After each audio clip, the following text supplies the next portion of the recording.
I'm Riyad. I'm an architect, and I'm having master in heritage conservation.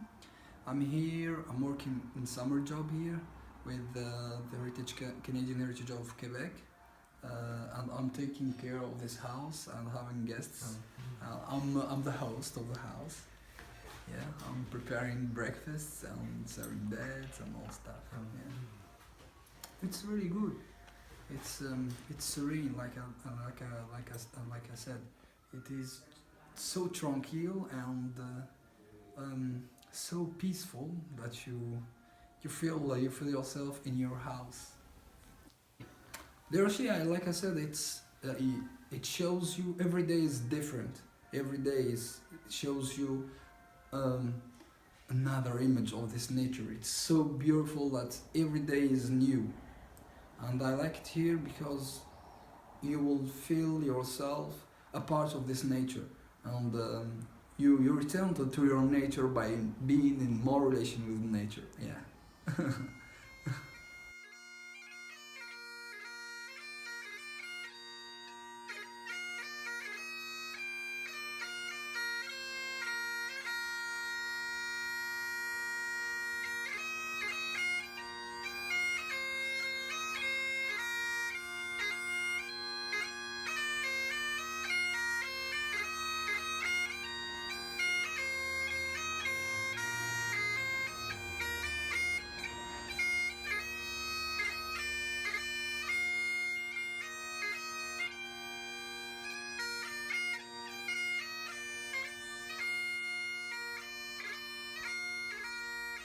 Mon séjour au gîte Les Rochers est une parmi les expériences les plus marquantes que j'ai jamais vécues. L'interface entre la nature et l'environnement bâti dans cette construction révèle une sorte de mixture de sensations, une mixture de bien-être, de sérénité, mais aussi de familiarité.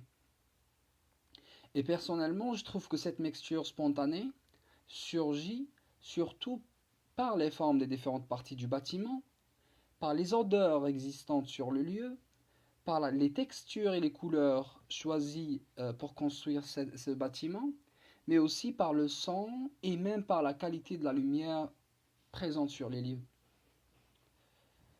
Toutefois, en essayant d'interroger la qualité architecturale et spatiale du bâtiment, on peut arriver, ou presque, à décortiquer, à expliquer les vraies sources de ces sensations.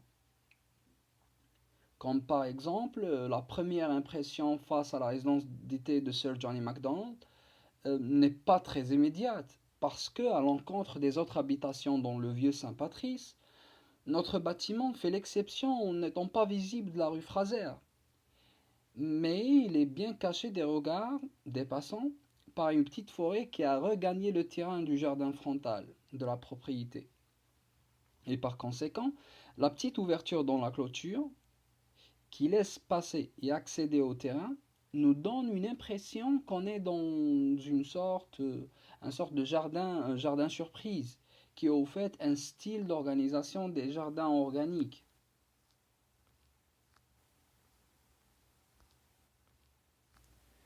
En effet, entre les arbres, on aperçoit une première construction posée sur une roche, et il s'agit bien de l'aile est de la maison.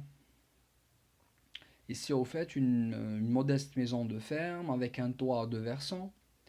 Ce toit même se longe sur le porche de la maison pour former ce qu'on appelle une toiture de style québécois. Et dans un geste tardif, on remarque un ajout d'une lucarne à deux versants. Mais si on veut parler de l'émotion, dès qu'on aperçoit cette partie de la maison, on ressent une sensation immédiate de sobriété. Cette sensation est surtout issue de l'ambiance forestière et l'ombrage créé par les grands arbres présents sur les lieux, qui agissent comme un élément créateur de cette ambiance.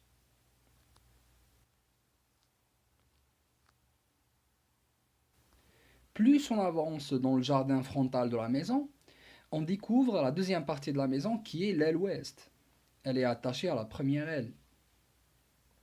Les deux ailes sont presque de la même taille, sauf que la volumétrie de l'aile ouest est coiffée avec un toit mansardé, Ce type de toit rajoute plus de hauteur et plus de prestige et rythme la volumétrie générale de toute la maison. L'aile ouest, de sa part, a une forte capacité de faire éveiller de fortes émotions d'éblouissement chez l'observateur. Pourquoi on dit ça? Ceci est induit surtout par la qualité des matériaux et les couleurs choisies et sa richesse en termes de volumétrie, mais aussi cette sensation est induite par la transparence causée par l'utilisation des grandes fenêtres au rez-de-chaussée comme à l'étage de cette maison. On remarque aussi que l'architecte a cherché à introduire plus de solidité à l'ensemble, donc aux deux ailes de la maison, et on ressent ceci dans le geste de cintrer les deux ailes avec une galerie qui fait le tour des deux ailes de la maison. L'introduction de cet élément architectural qui est la galerie euh, prolonge l'intérieur de la maison vers l'extérieur, il l'expose, mais aussi et en même temps invite l'extérieur à joindre l'observateur à l'intérieur de la maison. Une observation générale de la maison avec ces deux composantes nous révèle que le concepteur ne voulait pas entrer en rapport de tension avec son environnement naturel immédiat. Mais au contraire, le bâtiment, avec le temps, a pu faire corps avec la forme du lieu. Ceci est très visible dans le choix des matériaux et de leurs couleurs. Donc, on a le bois peint en blanc pâle et la noirceur du bar de cèdre de la toiture.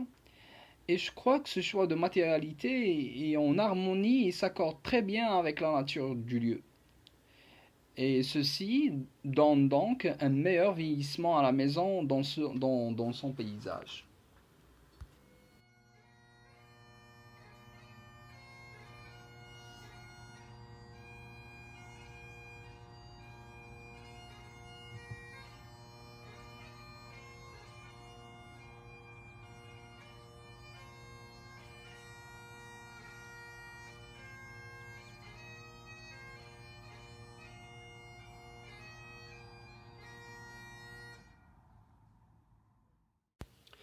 On dit souvent que n'importe quel bâtiment ou n'importe quelle construction comporte une âme.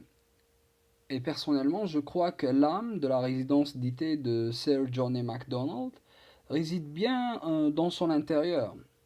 Cet intérieur dit long sur les différents propriétaires de la maison, sur leur histoire, sur leur richesse, sur leur classe sociale, mais aussi sur l'ère du temps et l'époque de construction et d'utilisation de la maison.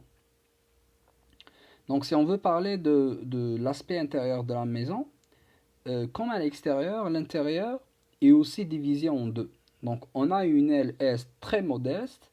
C'est une aile qui abrite un découpage spatial très fonctionnel, au rez-de-chaussée comme à l'étage. Donc les espaces de circulation sont très étroits, les escaliers sont droits, larges mais droits. Les chambres et les salles de bain sont de petite taille, les murs sont en bois, sans aucune tentative de décoration. Et malgré ceci, je crois que cette aile qui date de 1850, malgré son caractère fonctionnel, euh, je crois qu'elle est très chaleureuse et très accueillante. Et ceci parce que c'est une aile ou c'est une construction qui a su, enfin le concepteur a su garder l'intimité des utilisateurs de la maison. Mais aussi parce que les espaces et les tailles des composantes de la maison, donc les murs par exemple, sont très adaptés à l'usage humain. L'autre élément qui va appuyer l'aspect chaleureux de cette maison sera la qualité de la lumière qui est laissée passer à travers les ouvertures à la maison, à l'intérieur de la maison. Et ceci, je crois que les ouvertures, donc la conception des ouvertures, leur largeur, leur emplacement, sont très très bien adaptés pour laisser passer la bonne quantité de lumière à l'utilisateur à l'intérieur, donc au résident, sans pour autant nuire à l'intimité de ces individus.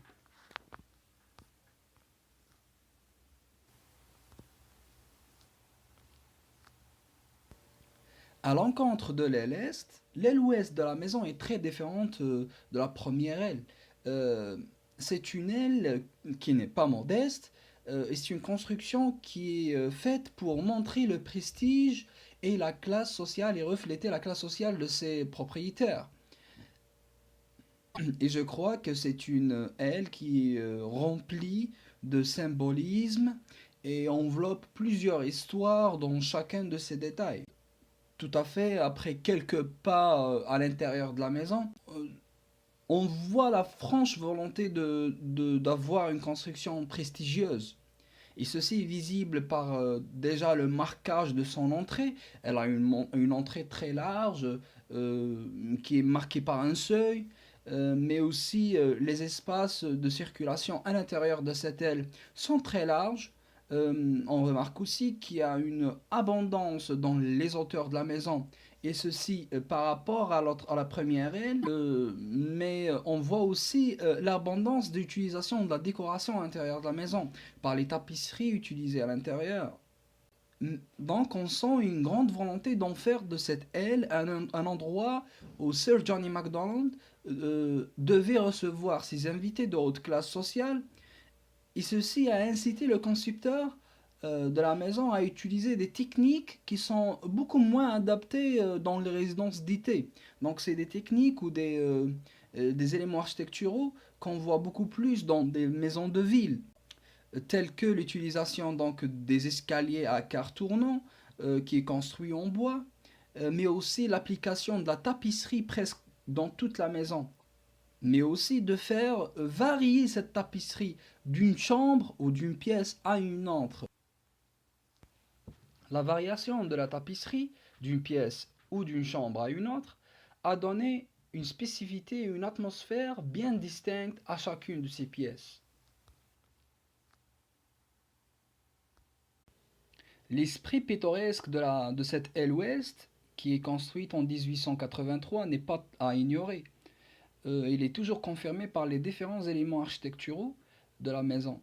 Donc, on a en premier la grandeur des fenêtres et leur hauteur très basse. Ceci donne aux utilisateurs de la maison un large angle de vue sur le fleuve et sur l'environnement naturel aux alentours. Et on voit que cette intention est augmentée aussi dans la conception du porche. Donc, on a la rampe n'est pas très haute. Ceci dégage aussi un large angle de vue de l'observateur de l'intérieur de la maison. Concernant l'aile ouest, euh, je crois qu'elle accepte très bien son vieillissement. Elle accepte très bien du passage des différents propriétaires à travers sa composition architecturale, mais aussi à travers la connexion des meubles de l'époque. Donc tous ces éléments confirment le sentiment d'émerveillement qu'on a à l'intérieur de cette maison comme à son extérieur. Donc on est émerveillé par la beauté du lieu, par la richesse en histoire, par le profond esprit de la maison, et ceci euh, relève à la fin de la visite autant de plaisir visuel et de souvenirs qu'une satisfaction intellectuelle.